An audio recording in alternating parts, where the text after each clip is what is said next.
This is Democracy Now!, democracynow.org, The Quarantine Report. I'm Amy Goodman. The House could be voting as soon as today on a new $900 billion coronavirus aid package after a deal was reached by congressional leaders Sunday.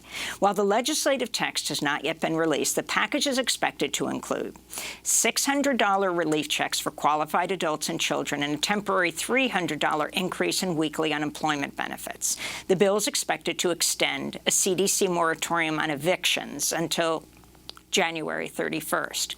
Many economists say a far larger stimulus package is needed to address the nation's economic crisis. Last week, 885,000 people filed new claims for unemployment benefits, the highest weekly level in 3 months. Meanwhile, a new study shows at least 8 million Americans have been pushed into poverty since summer. On Friday, Senator Bernie Sanders of Vermont spoke from the floor of the Senate and decried the aid deal as a, quote, totally inadequate. He called for $1,200 emergency checks for every working-class adult and $500 per child.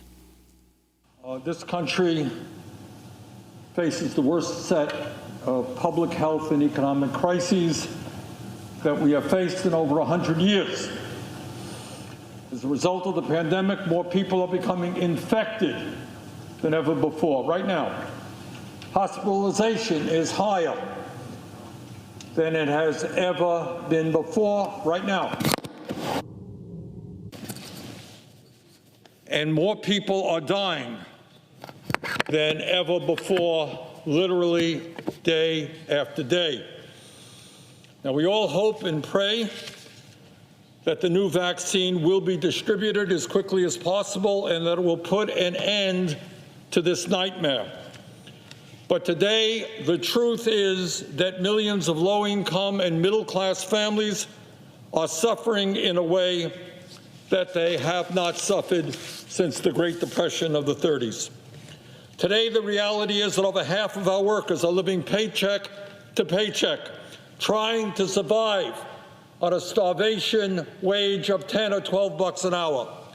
The reality is that millions of our senior citizens are trapped in their homes, unable to see their kids or their grandchildren, unable to go to a grocery store, and many of them are trying to get by on $12,000, $14,000 a year Social Security and scared that they may come down with the virus and die.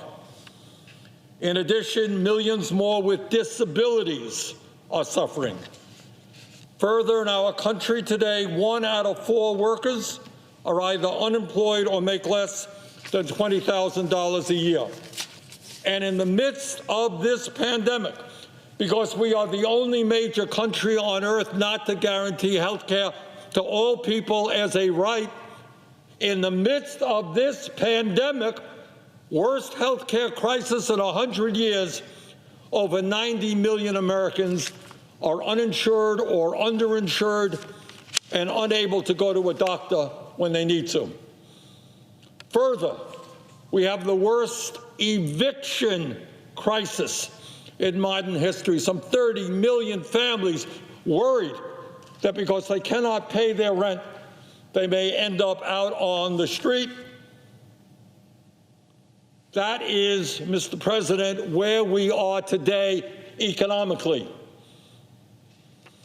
And if this country means anything, if democracy means anything, if the U.S. government means anything, it means that we cannot turn our backs on this suffering.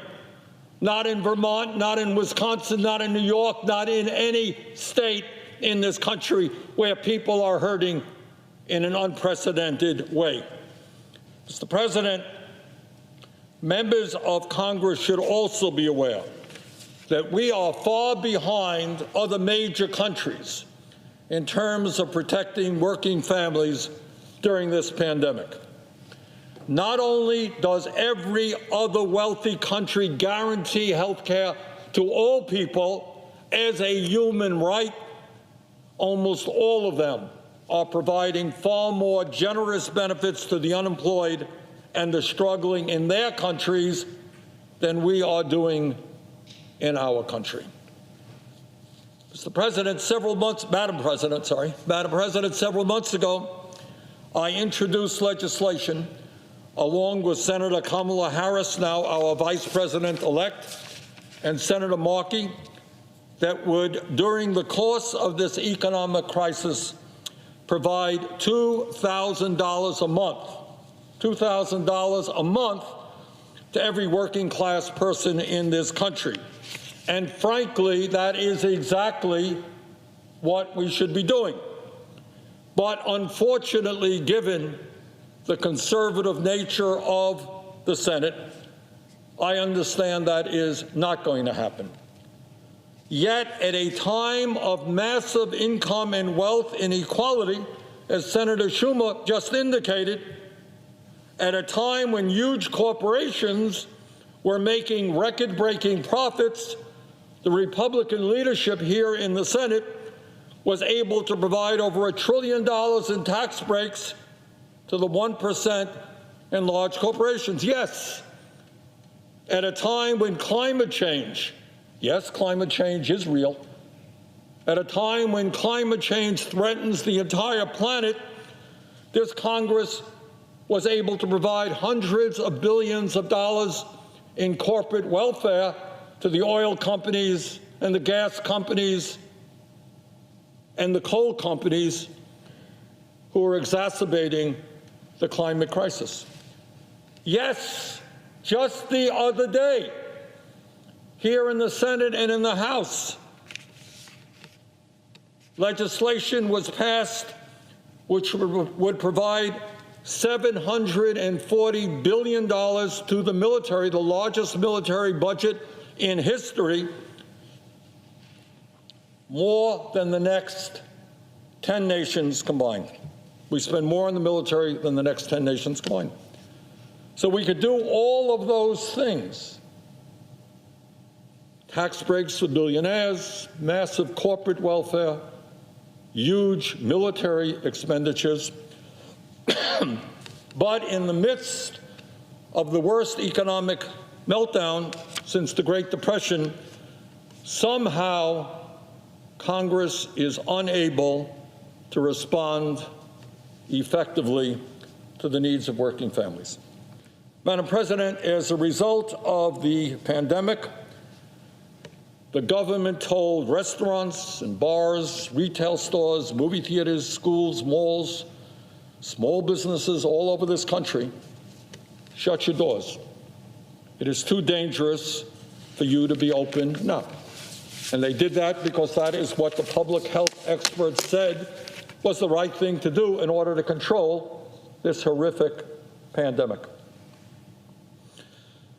But what the government has not done, Madam President, is to provide the workers who lost their jobs and lost their incomes as a result of those shutdowns with the help that they need in order to pay their bills and to survive economically. The $600 a week in supplemental unemployment benefits that Congress passed unanimously in March expired in July, over 5 months ago. And during that time, the Republican Senate has done nothing to help working families pay their rent, feed their children, go to a doctor, or pay for the life-saving prescription drugs they need. And the Senate has not done anywhere near enough to provide help for the struggling small businesses in Vermont and all across this country who are desperately trying to stay afloat. Further, Madam President, as bad as the economy has been in general, it has been far worse for African Americans and Latinos. During the pandemic, nearly 60% of Latino families and 55% of African American families have either experienced a job loss or a cut in pay. Madam President, for 9 months, we have asked tens of millions of working people in this country to survive on one $1,200 check, with no help for health care, no support for hazard pay, no assistance for rent relief. Absolutely nothing. Meanwhile, Madam President, I should mention that over this same 9-month period, 651 billionaires in the United States became over $1 trillion richer. $1 trillion in increased wealth for the very richest people in our country. One $1,200 check for tens of millions of Americans desperately trying to survive. That is unconscionable, that is immoral, and that has got to change. Madam President, in my view, the $348 billion in new money that is included in the proposal now being discussed is totally inadequate given the nature of the unprecedented crises that we face. The American people cannot wait any longer. They need economic relief. Right now, their kids are going hungry. They are being evicted from their homes. They can't go to the doctor. They need help, and they need it now. Every working class American needs $1,200 at least, $2,400 for couples, and $500 for children. And let me be clear to emphasize a point that Senator Schumer made, and that is what I am talking about now is money that must not be taken from other important priorities, like 16 weeks of supplemental unemployment benefits, aid for small business, nutrition, housing, education, and the other important provisions in this bill. We need adequate funding to address the unprecedented crises that we face. We should not and cannot and must not take from Peter to pay Paul. We cannot cut on unemployment benefits in order to help small business. We have got to do it all right now.